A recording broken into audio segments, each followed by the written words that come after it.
shower down on some blue bayou with a bamboo pole stuck in the sand.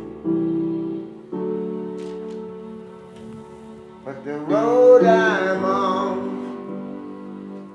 don't seem to go there. Early in the game, I decided this was a wonderful place, and I would do everything in my power to keep it like it is. Wish I enjoyed. There are powers that be that are much greater than me. But I kind of promised Dr. Stanton that I would try and have his back after he was gone. And I'm doing pretty good. I just dream and keep on being the way I am. This is the island of Santa Cruz. It lies in the Pacific, only a few miles from one of the most densely populated areas in the United States. Its 62,000 acres of peaks and valleys stretch for 21 miles, making it the largest of the 8 Channel Islands. Santa Cruz Island is said to have received its name in 1769 during the expedition of Gaspar de Portola. The Spanish sailed out to the island, and after a ritual exchange of gifts with the Chumash elders, it was discovered that they had left behind a wooden staff topped by an iron cross. For the Chumash, iron was highly prized. Nevertheless, they rowed out in their tomals the next day to return the staff. This so impressed the Spanish that they decided that this would be a good name for the island of the Holy Cross. My great-grandfather, Justinian Caire, as a director of the French Savings Bank, became interested in one of their chief investments, the Santa Cruz Island Company. Justinian Caire visited Santa Cruz Island for the first time and was so struck by the possibilities that he began a 20-year building program to create his vision of a California ranch that would combine sheep, wool, cattle, and wine. At the top of his wine production, he had over 200 acres planted here on the island. The biggest year of production was 95,000 gallons. Perhaps the capstone was a small family chapel located in a corner of the vineyard. The pastoral community blossomed quietly for a time, then fell victim to a rapidly changing world, which included the noble experiment, prohibition, and the Depression. In the years immediately following Justinian Caire's death, his children tried to carry on the successful enterprise. As the siblings worked together, they uncovered certain differences they had. The litigation lasted 20 years. And the costs that they had to bear because of the litigation required that they put it up for sale. It took them 5 years to find a buyer, and they finally found one, the Los Angeles oil man and industrialist Edwin Stanton. Well, when Stanton took over in 1937, one of the first things he decided was that he didn't want to be in the wine business, and he ended up draining the vats. He said that was a tough day for the workers to see the wine drain down the road. I had just graduated from UCSB in anthropology, and my major professor asked me to participate in an archaeological dig. I was down at the ranch, and this diminutive man came walking out of his office, and he said, "You, there, come here, come in, sit." And I thought, oh my, that's the man who owns the island. That's Kerry Stanton. And there's quite a mythology about him. He was very standoffish. You know, he ran this island like a little kingdom. I always got along with Kerry. I was well aware that he was pretty volatile. Well, Carey Stanton was one of the greatest characters I've ever met. He was a Damon Runyon character, if you wanted to make an application. He was meticulously Victorian, very proper, and attention to detail. Wool just straight across. He told me he had a collection of rare books and art, and I said, may I catalog it for you? That worked into my becoming his personal assistant for the next 17 years. He was graduated from Stanford. He was a medical doctor, a pathologist. He dealt with the dead, not the living. When was it that you decided to give up an active participation in medicine and make your life on this island? I returned here in 1957. I am the only surviving child of my parents. He was the second son born to Edwin and Evelyn Stanton, and his older brother was killed in World War II. And it was, in fact, his older brother who was expected to be the heir to the island. It was my son, the rancher, my son, the doctor. Well, the doctor ended up inheriting the island. And I felt it was very important that someone be here to take care of the island, protect the island, and also, I must say, I am very fond of the life. I love living on the island. It wasn't, here's this big island that I own. He was a hands-on, even though he was the last person you would mistake for a cattle rancher. So Kerry transferred his knowledge of medicine to doctoring the cattle, was at all of the roundups. He administered all of the orders for the branding and the ear marking. You didn't dare tell him you were going to go on a trip someplace and you needed to have some kind of a vaccination, because the next minute he'd be right there with his needle in his hand saying, bend over and drop your trousers. Legend has it he was quite the eccentric, threw fabulous parties out on the islands. There have been quite a few guests that would come out and have dinner at the ranch. Joe Walsh was one of them. Richard Diebenkorn, one of the most famous California artists. My father and Carey met at a fraternity at Stanford University in the early 1940s, and I think became friends right away and were then lifelong friends.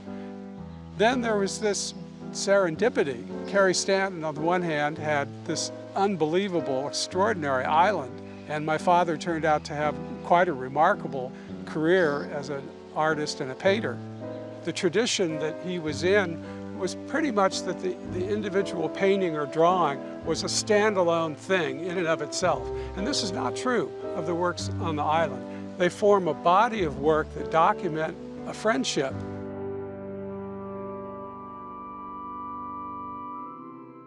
I got fascinated with the fact that there was, first of all, a chapel on the island. Nobody knew that. So I wrote a letter and I asked him, could I come out sometime to the island and say Mass in the chapel? And there was no answer. Stanton was a little put off in the initial approach. The lady knocked on the door during one of the classes. She says, there's a man on the phone who has to talk to you right now. And I said, good morning. Father Weber speaking. Stanton here. I'm going to ask you a question, Father. What do you want to say Mass on my island for? After about 10 minutes, he said, all right, you can come out on the island. You come on the 3rd of May. And I said, 3rd of May. Yes, aren't you a Catholic? And I said, of course I am. He said, that's the Feast of the Holy Cross, Santa Cruz. You can come out on the 3rd of May. I didn't even say goodbye, I just slammed up the phone. The conversation was finished. If you've been out there by plane, you land on a fire break going up the side of a mountain. Sitting in a Jeep, over the side was Carey Stanton. We introduced ourselves.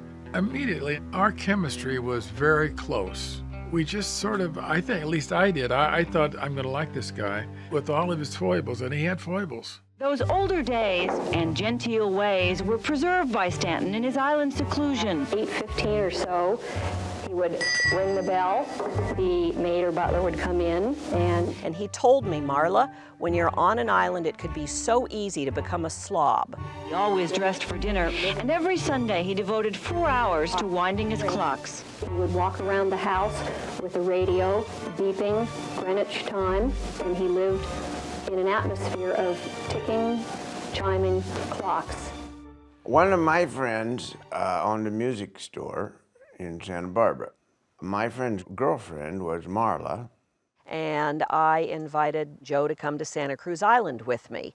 And I introduced them to Carey Stanton. When I first met Joe, he was still heavily involved in kind of the wild, crazy rock and roll world, altered states of mind and drinking and whatever. And I warned Joe, no crazy rock and roll hippie clothes, that he had to be on good behavior. There was a testing period If he didn't have any use for somebody, they didn't get invited to the island. And so I had to try out to see if I passed the island test. And I should add that this was coat and tie, dress for dinner. I was expected to wear stockings, heels, and a dress on this remote, rugged island west of the West. Then after dinner, back in here for a half hour of pleasant chatting, and then lights out. And by 9:30, the island went dark, and everybody was in bed because, unbeknownst to me, we got up at 5. He threw Barry Goldwater off the island, so I did pretty good. I got to stay the evening. Who knows why people clicked? I think Kerry was fascinated with the fact that this man was a famous musician. Kerry only knew about the opera and the theater. And over a period of time, I got to know him and the way he did things. And he and Henry Duffield, who were the ranch manager, felt comfortable around me, and I got invited back a lot and was kind of carefully taught stuff about the island and how it was run and what it likes. Well, I think it's a beautiful place, and I've always been interested in land management and improving land all the time and preserving it as it is. He wanted to do one thing in life, and he did it very well. He wanted to preserve the island in the way it was when he took it over. The beaches are the dirtiest place on this island. I know an awful lot of yachtsmen, and I'm appalled that they consider the ocean a garbage pail. He pulled into a cove and found a very large bag of trash. He went through it. Rotten food, coffee grounds, banana peels, and mail. He got the name and address. He flew that hefty bag of trash off the island. He walked into the yacht broker's office, took the hefty bag of trash. Very politely dumped it on top of the broker's desk and said, "I believe you left this on my island." There's something about the island that it's so special that people just have such a passion for it. And one of those passions is the passion to control and to dominate it. There's a passion to preserve it. Dr. Stanton at one point started to think about life after Dr. Stanton and what would happen to Santa Cruz Island. He turned down a number of very lucrative offers to turn the island into a Disneyland or something like that. The oil companies offered him a blank check. A blank check, I mean, fill in the amount. We don't care. And he said, nah, I'd rather have the island. He wanted it not to change. In the mid-1970s, Carey Stanton approached the Nature Conservancy to purchase and to protect Santa Cruz Island. Well, it's a very complicated agreement, but assuming that the Conservancy raises the money to exercise its option, they will take title to approximately 12,000 acres on the north side of the island and have a conservation easement over the remainder of this ranch. When I found that's what he wanted to do, I arranged for the Eagles to do a benefit concert, and a bunch of donors matched that, and it was a sizable amount of money, much to the donors' dismay. Joe invited Kerry to a concert at the Forum, and his worst fears were realized as 17,000 people started stomping their feet. He really thought he was going to die. And it was just a regular concert. The guy next to him handed him a big joint, and it was so loud he had Kleenex sticking out of his ears, so he looked like a madman. After all of the encores, the car doors were opened. We got in. Several girls broke through the tape, got onto the hood of the car, lifted their shirts, pressed their naked bodies against the windshield, and Joe, he sank down and he looked over at Kerry and he said, "I'm sorry." And Kerry said, "This is your world He told that story from then on. About the night he almost died at an Eagles concert. So I guess he liked it.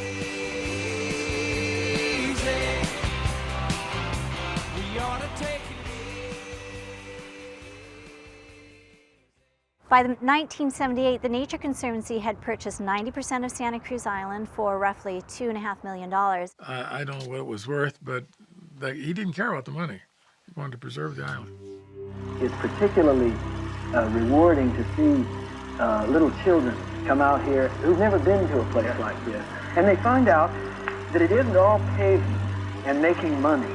There's a whole lot of stuff that is already here, that I guess you could say God gave us, that's very easy to destroy, but somewhat more difficult to keep.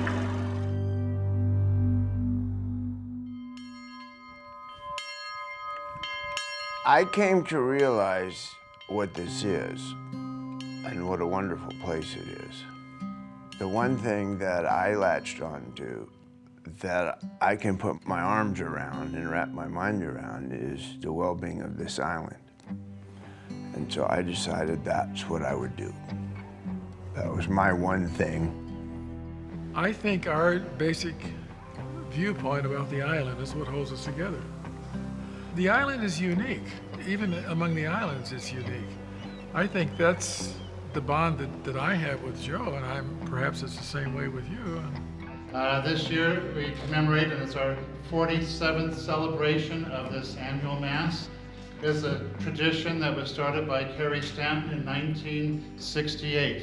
I couldn't believe it, because I just had such a good time out there. I thought, golly, I get to go back every year, and I did. I went back for 44 years. It's just mutated into what it is. All of the old family of the island, friends of Stanton, the Caires, anybody who has anything to do with the island, we get them out here once a year. And it's a tradition, and it's what I'm all about. Nothing changes.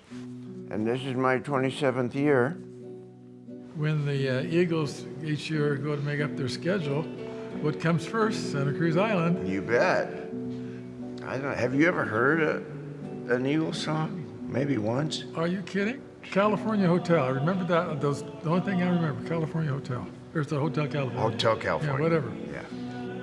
For the first couple of years to my senior, we hadn't really gotten used to what we were doing. We were kind of winging it.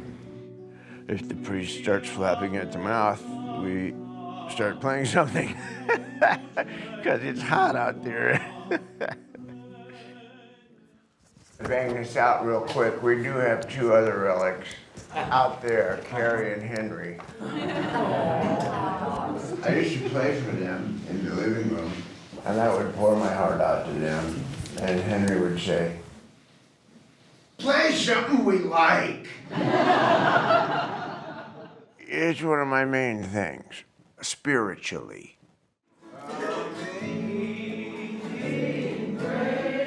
If there is a God, he hangs out on this island a lot.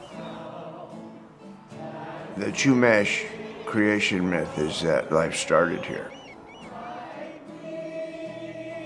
And God made a rainbow, and man walked to the mainland. It's an honor and a privilege that this came into my life. It's part of my awareness that is extremely grounding. So spiritually, it's a driving force. I come here a lot in my head in times of mental turmoil. I just come here and everything is okay.